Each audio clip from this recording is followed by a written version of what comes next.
Once upon a time, there was a man named John who was in his mid-60s. He had always been an active person, but lately, he had been feeling more tired than usual.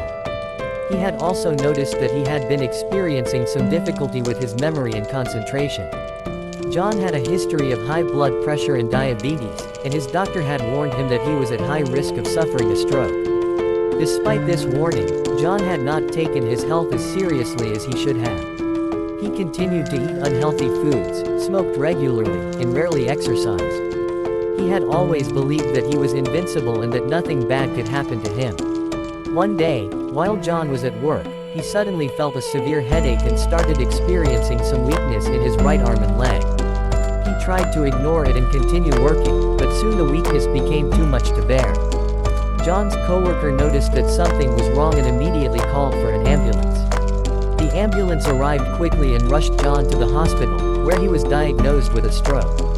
The doctors worked quickly to stabilize him and prevent any further damage, but it was too late.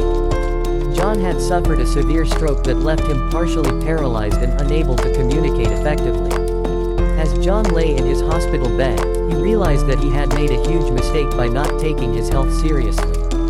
He had always believed that he was too busy to exercise or eat healthy, but now he realized that those excuses were not worth the price he was paying. He was unable to enjoy his retirement years with his family and friends, and he had lost the independence he had once taken for granted. John's stroke was a wake-up call for him, and he vowed to make changes in his life to prevent it from happening again. He started exercising regularly, eating healthier foods, and quit smoking. He also began taking his medications as prescribed and attending regular checkups with his doctor. Though he would never fully recover from the stroke, John was able to make the most of his life and enjoy the time he had left with his loved ones. In the end, John's story serves as a cautionary tale for all of us. We should never take our health for granted and always do what we can to prevent diseases like stroke from taking over our lives.